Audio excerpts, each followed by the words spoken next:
Hello friends, myself Deepak Gondalia, and we are just learning about the physics and the concept of physics for the JEE and NEET. In this session, we will discuss about the topic unit and measurement. The topic is unit and measurement, and first of all, start with the name unit and measurement.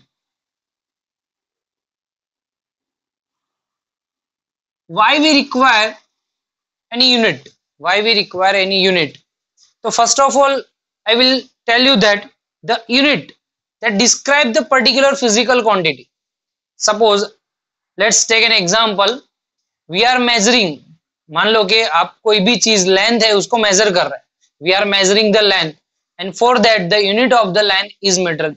That is available for any of the country in the world. यानी कि कोई भी country आप जो world की है वो हर एक जगह पे आप लेंथ जो मेजर कर रहे हो उसके लिए यूनिट कंपलसरी क्या होगा, मीटर ही होगा. वो आपको पता ही है. बेसिकली जो पर्टिकुलर क्वांटिटी है उसको जो रिप्रेजेंट कर रहा है तो उस रिप्रेजेंट कर रहा है तो उसको आप यूनिट कहेंगे. लेकिन what about the physical quantity? Physical quantity, तो फिजिकल क्वांटिटी को आप रिप्रेजेंट कर रहे हो तो उसका मतलब क्या होगा? in a daily life each events particular event है which represent natural phenomenon. कोई भी इवेंट जो बन रही है, मतलब कोई भी घटना जो घट रही है, हर एक घटना ये नेचुरल फेनोमेनन ही है. और जो नेचुरल फेनोमेनन के लिए आप पर्टिकुलर क्वांटिटी असाइन करते हो. मान लो कि सपोज मैं बात कर रहा हूं, आप मूव कर रहे हो तो आप जो सर्टन डिस्टेंस के अंदर, सर्टन टाइम के अंदर सर्टन डिस्टेंस मूव कर रहे हो, कुछ डिस्टेंस कवर कर रहे हो, तो इन दैट केस आपने क्या किया, तो आपकी जो टाइम के साथ में डिस्टेंस चेंज हुआ that is called the speed. इसको आप स्पीड से रिप्रेजेंट कर रहे हैं. जैसे कि मान लो कि आप कोई शॉपकीपर के पास जाके मान लो कि गेहूं या शुगर कोई भी चीज परचेज कर रहे हो, तो ये जो चीज आप परचेज कर रहे हो तो that is define as a quantity. मतलब एक पर्टिकुलर क्वांटिटी है और उसको जो वेट करके मेजर करे तो जो उसका यूनिट मिलेगा किलोग्राम. यानी कि जो क्वांटिटी है that is called the mass. The quantity is called the mass. यानी कि in daily life there is so many natural phenomena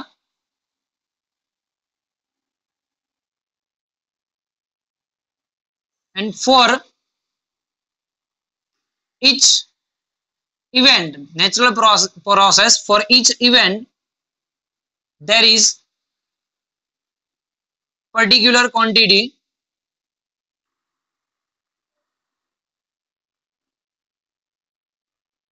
is called physical quantity.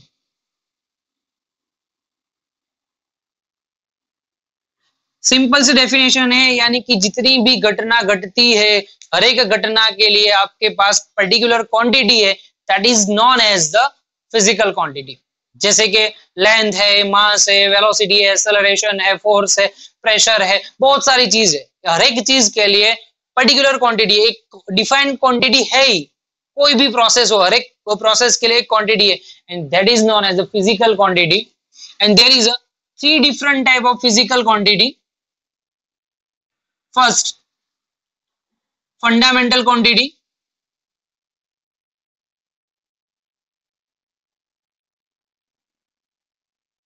Second one, derived quantity.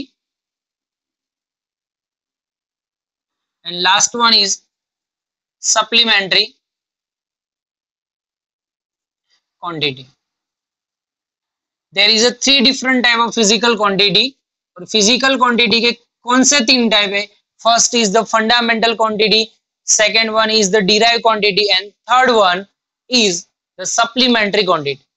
Friends, जो fundamental quantity है that is the basic quantity. Basic मतलब इसको आप कोई भी quantity से derive नहीं कर सकते. मान लो कि मास की बात कर रहा हो तो मास किसी भी डिफरेंट क्वांटिटी से हम डिराइव नहीं कर सकते.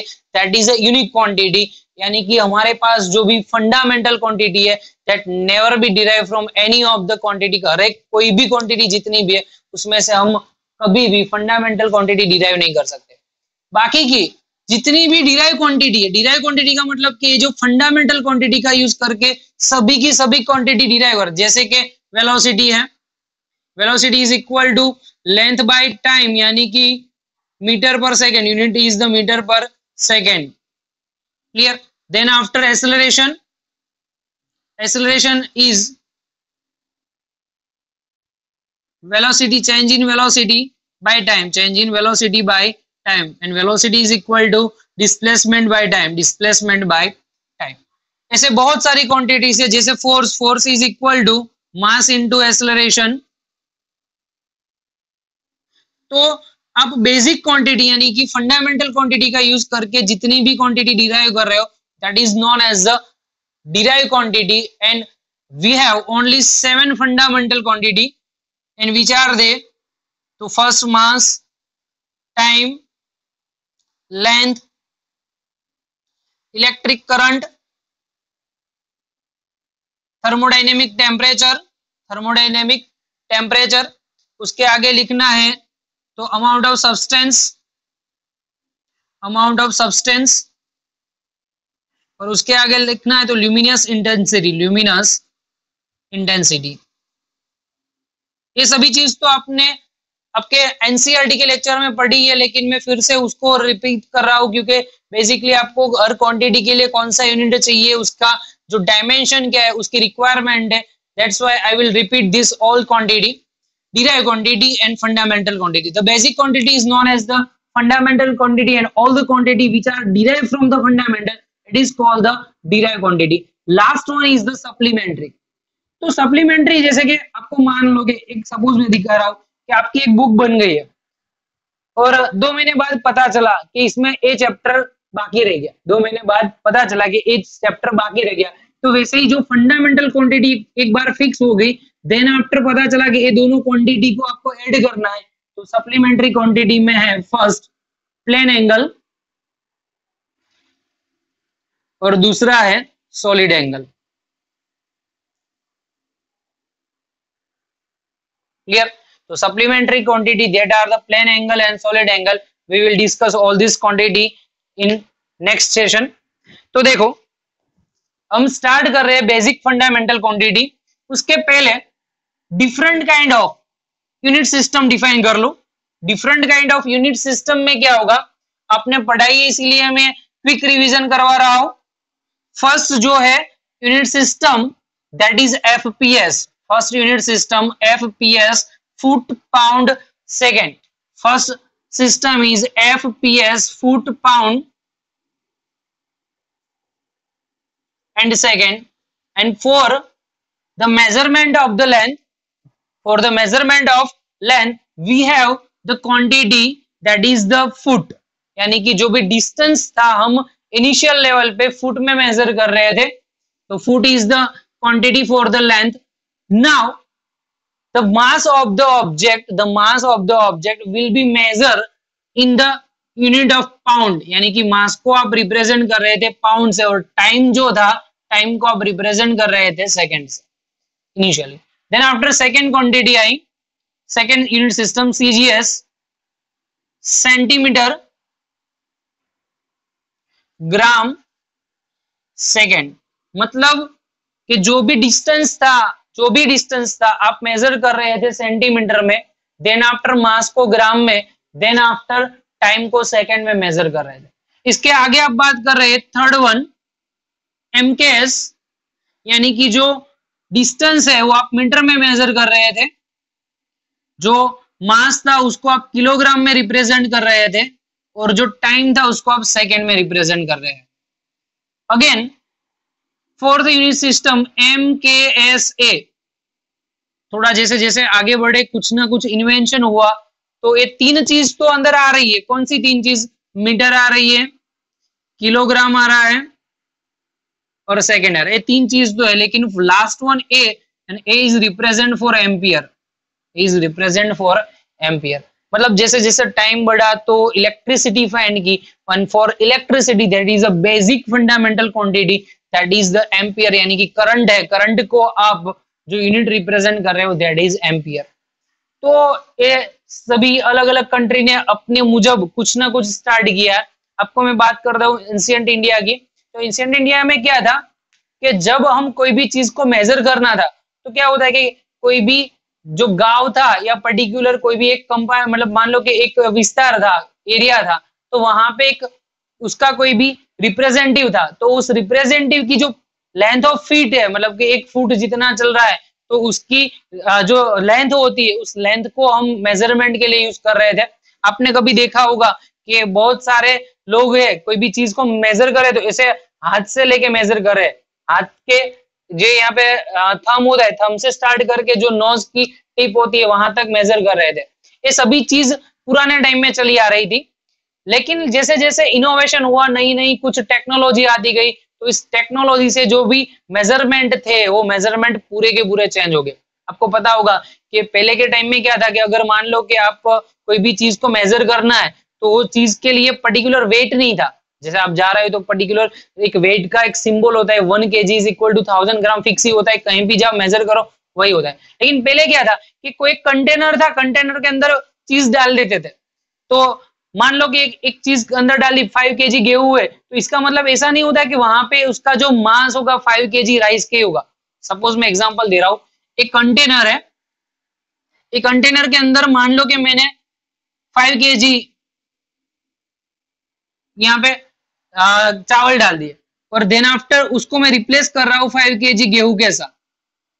तो परफेक्ट ऐसा नहीं है कि एक ही कंटेनर है तो कंटेनर का वॉल्यूम सेम होता है और मास कभी भी सेम नहीं होता है। उसका एग्जांपल देता हूं मैं।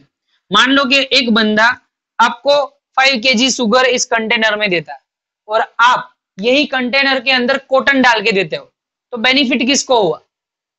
समझिए, आपने कंटेनर लिया, एक कंटेनर के अंदर आपका फ्रेंड आपको 5 kg शुगर दे रहा है और आप इस टाइम के अंदर पैसे नहीं थे तो हम कोई भी चीज को रिप्लेस कर रहे हैं, तो रिप्लेस में क्या किया क्या आपको जो कॉटन प्रोड्यूस होता है तो कॉटन वही कंटेनर में डाल के दे दिया, तो क्या होगा? आपने कॉटन तो दिया तो वो लेस अमाउंट, बहुत ही कम जो वेट का था वही आपने रिप्लेस कर दिया, तो बेनिफिट आपको होता है, आपके फ्रेंड को तो लॉस ही लॉस है। तो मतलब यही होता है कि पर्टिकुलर जो भी कंटेनर होता है that contains the volume, container contains the volume, it never contain the mass. यानी कि if there is a two different product है, it doesn't mean that same container has the same mass, it is not possible. कभी भी एक container के लिए दो अलग अलग चीजों का मास सेम नहीं होता है। क्लियर? इसीलिए मास को मेजर करने के लिए हमने क्या किया कि पर्टिकुलर उसका वेट फिक्स कर दिया, 1 kg weight, 2 kg, 5 kg, 10 kg ऐसे वेट फिक्स कर दिया। तो हर एक कंट्री में ऐसा था कि हर एक जगह पे different kind of unit system थी। तो अगर हमको व्यापार करना है तो प्रॉब्लम ये आती थी, दिक्कतें आती थी कि आप मीटर में मेजर करें, दूसरा फुट में मेजर करा, तीसरा सेंटीमीटर में मेजर करा, तो आपको वो चीज कन्वर्ट करनी पड़ती थी। And for that there comes to the system international, and जो सिस्टम इंटरनेशनल है weight and measurement, bureau of weight and measurement, उसने डिसाइड कर लिया, international bureau of weight and measurement उसने डिसाइड कर लिया हर एक जगह पे यूनिट फिक्स होने चाहिए, कहीं भी चेंज नहीं होने चाहिए। तो there is the 7 fundamental quantity, और हर एक क्वांटिटी के लिए यूनिट क्या होगा, सिंबल क्या होगा, वो आप यहाँ पे देख लो। सिस्टम इंटरनेशनल ने कितनी फंडामेंटल क्वांटिटी डिराइव की? 7। कौन कौन सी है तो देख लो यहाँ पे।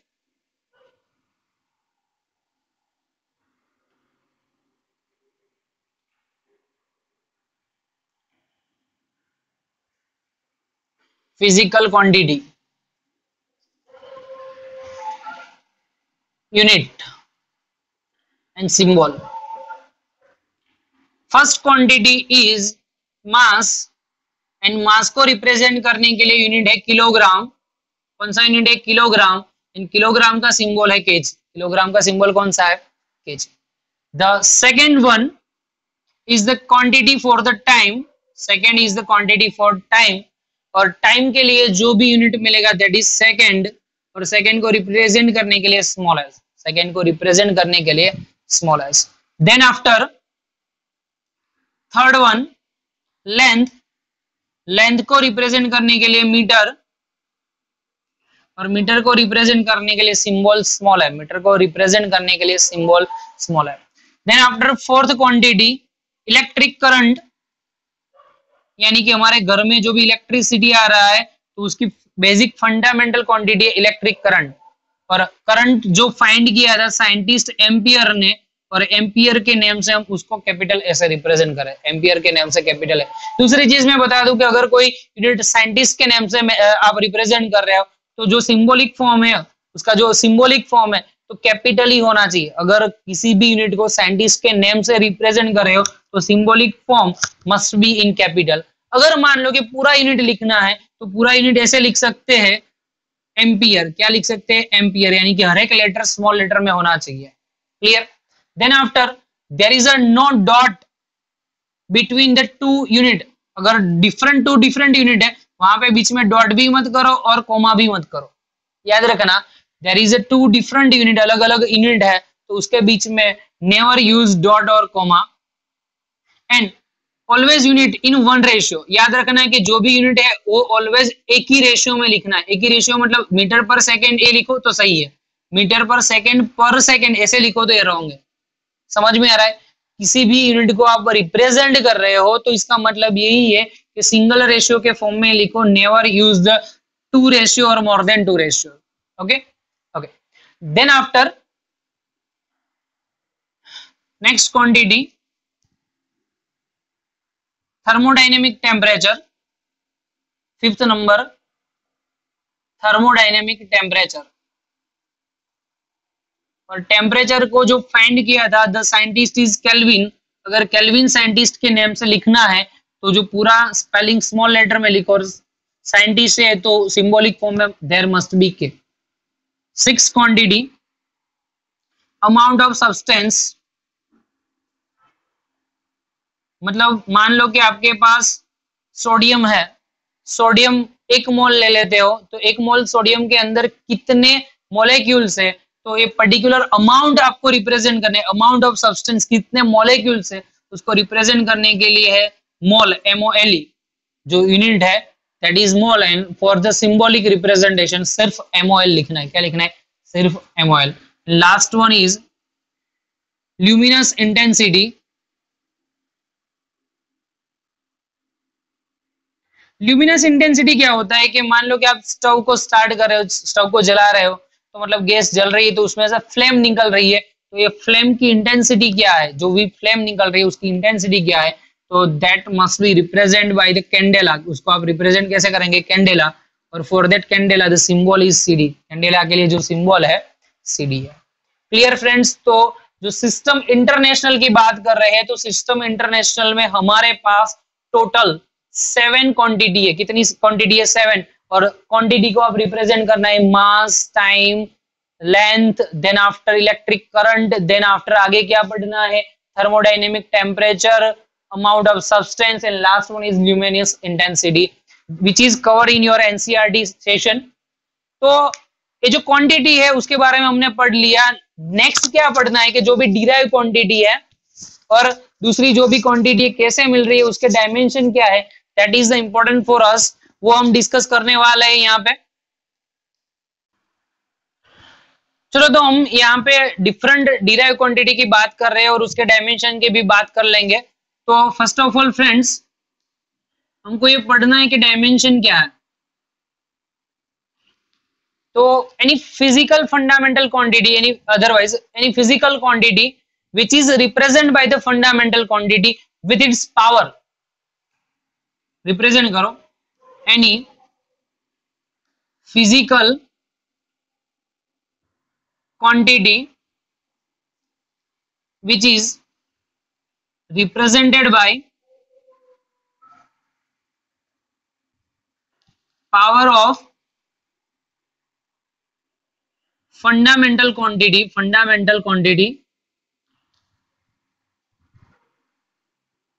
is called dimension।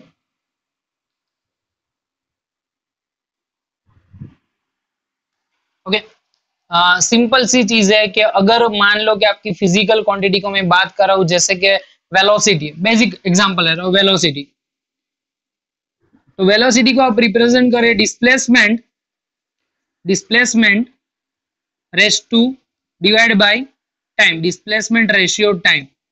तो डिस्प्लेसमेंट के लिए यूनिट होगा मीटर और टाइम के लिए यूनिट होगा सेकेंड, तो that is the unit for velocity metre per second. But friends यही चीज को आप फंडामेंटल क्वांटिटी के फॉर्म में लिखना है। तो पहले तो एक चीज याद रखनी है कि अगर बात कर रहे हो फंडामेंटल क्वांटिटी तो हर एक के डायमेंशन आपको पता होना चाहिए।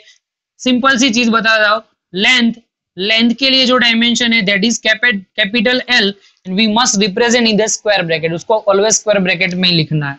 देन आफ्टर टाइम के लिए है टी और टी को आपको रिप्रेजेंट करना है in square bracket. Then after mass के लिए कैपिटल एम और कैपिटल एम को स्क्वायर ब्रैकेट में ही लिखना है। आगे लिखते हैं एम्पियर, करंट, तो करंट के लिए है एम्पियर और एम्पियर को कैपिटल ए और ब्रैकेट में ही लिखना है। टेम्परेचर, तो टेम्परेचर के लिए क्या लिखना है, के, कैपिटल के और स्क्वायर ब्रैकेट के अंदर ही लिखना है। Then after amount of substance that is small m o l small letter में और स्क्वायर ब्रैकेट के अंदर लिखना है। और last one is luminous intensity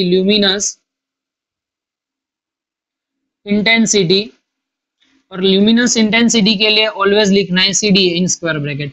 तो ऐसे हर एक फिजिकल क्वांटिटी है, तो फंडामेंटल क्वांटिटी के लिए हमने यहाँ पे डायमेंशन रिप्रेजेंट कर दिया है और यही डायमेंशन की आप पावर के साथ रिप्रेजेंट कर रहे हो तो that is called the dimension formula. अगर पर्टिकुलर क्वांटिटी का डायमेंशन फॉर्मूला कैसे डिराइव करना है तो हमारे साथ यहाँ पे अभी आप कनेक्ट ही रहिए, तो आपको हर एक क्वांटिटी के डायमेंशन फॉर्मूला में यहाँ पे आपको एक्सप्लेन कर दूंगा। Start with the basic. First velocity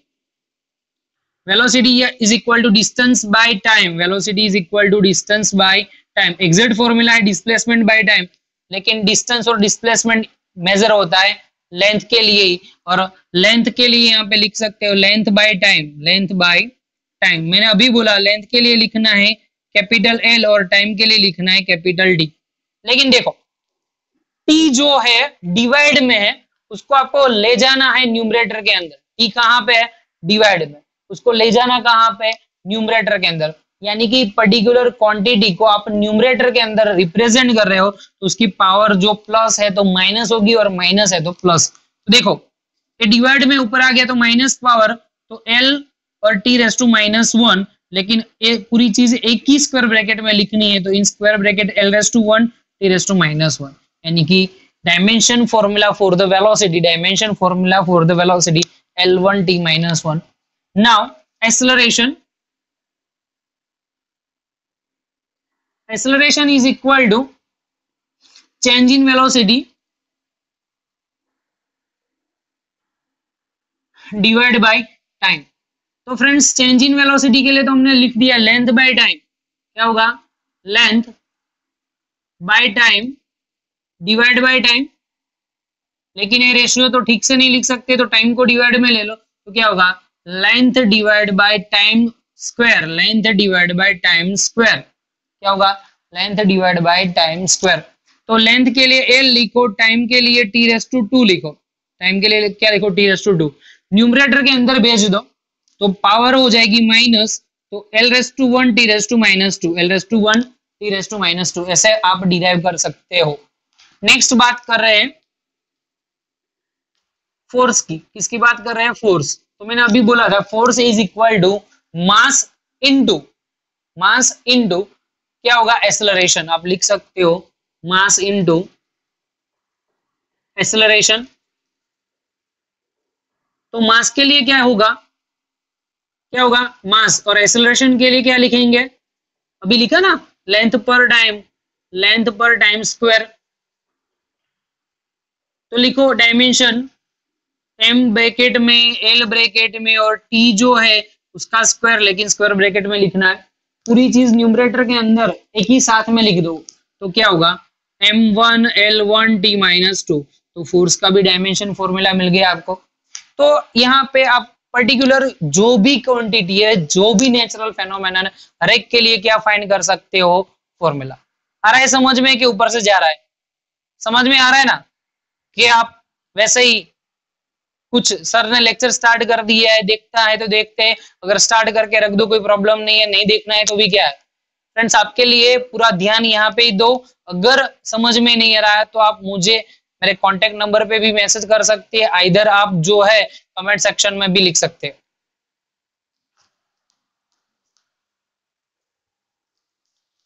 चलो नेक्स्ट बात कर रहे हैं मोमेंटम की। किसकी बात कर रहे हैं? मोमेंटम। तो आपको पता है 9th स्टैंडर्ड में आ गया momentum. Momentum is equal to क्या होगा? Mass into velocity, mass into velocity. Momentum is equal to क्या होगा? Mass into velocity. वेलोसिटी के लिए क्या होगा? अभी आपने लिखा था length by time, length by time. तो यहाँ पे आप लिख सकते हैं मास के लिए कैपिटल एम, लेंथ के लिए एल और टाइम के लिए टी, लेकिन डिवाइड में पूरी चीज एक ही साथ लिख दो तो ऐसे होगा m1l1t-1, m1l1t-1, that is the dimension formula for the momentum. Next जो है फ्रेंड्स इंपल्स। तो इंपल्स के लिए भी आपको जो डायमेंशन फॉर्मूला फाइंड करना है, तो इसके लिए पहले तो आप लिख सकते हो फोर्स इनटू टाइम।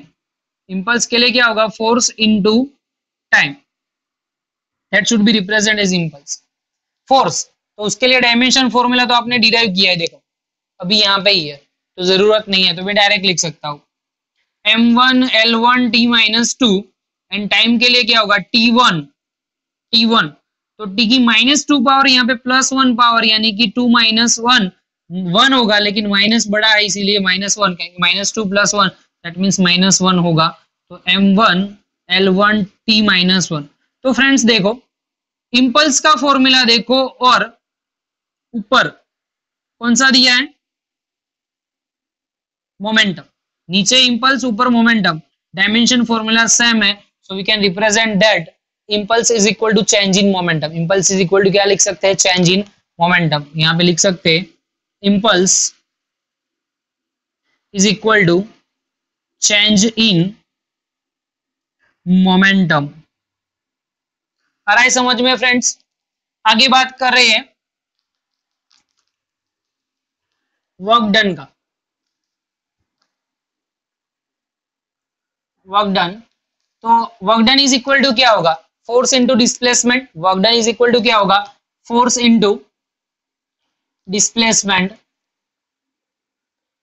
डिस्प्लेसमेंट यानी कि लेंथ होगा, लेंथ का फॉर्मूला, और फोर्स का तो आपको पता चल गया है m1l1t-2, और displacement is equal to l1, l की यहाँ पे 1 पावर, यहाँ पे 1 पावर, तो बेस सेम, पावर का एडिशन होगा, बेस सेम तो पावर का क्या होगा? एडिशन। तो आप लिख सकते हो m1l2t-2, m1l2t-2। फ्रेंड्स आगे बात कर रहे हैं काइनेटिक एनर्जी। तो काइनेटिक एनर्जी के बारे में आपको लिखना है, तो डायमेंशन फॉर्मूला क्या होगा? तो इक्वेशन लिखो k is equal to half mv²। k is equal to क्या होगा? Half mv², where half is the constant number, it doesn't contain any of the dimension. याद रखना है कि पर्टिकुलर कांस्टेंट टर्म है, तो कांस्टेंट टर्म के अंदर कभी भी डायमेंशन फॉर्मूला नहीं होता। तो नाउ लिखो dimension for the m for mass, और वेलोसिटी के लिए लिख सकते हैं लेंथ डिवाइड बाय टाइम, इसका होल स्क्वायर। तो आंसर ऐसे होगा mass multiply with length whole square and divide with time whole square. Mass in multiply with length whole square divide by time whole square. तो symbolic form में dimension में लिखो, मास के लिए कैपिटल M, लेंथ के लिए L2 और time के लिए T2। न्यूमरेटर के अंदर लिख दो, तो m1l2t-2। आप देख सकते हो यहाँ पे फ्रेंड्स वर्क डन का और यहाँ पे काइनेटिक एनर्जी, दोनों का जो फॉर्मूला है दैट आर द सेम। दोनों का जो फॉर्मूला है दोनों का एग्जैक्टली सेम ही है। तो वर्क डन को आप काइनेटिक एनर्जी के डायमेंशन फॉर्मूला के साथ भी रिप्रेजेंट कर सकते हैं। तो फ्रेंड्स आज का लेक्चर यहाँ पे ही खत्म कर रहे हैं। नेक्स्ट लेक्चर में बहुत सारे जो भी फिजिकल क्वांटिटी के बारे में हम पढ़ना है कि डिफरेंट डिफरेंट काइंड की फिजिकल क्वांटिटी के डायमेंशन फॉर्मूला क्या है, वो नेक्स्ट सेशन के अंदर हम बात करेंगे। Wish you all the best, have a nice day, good luck.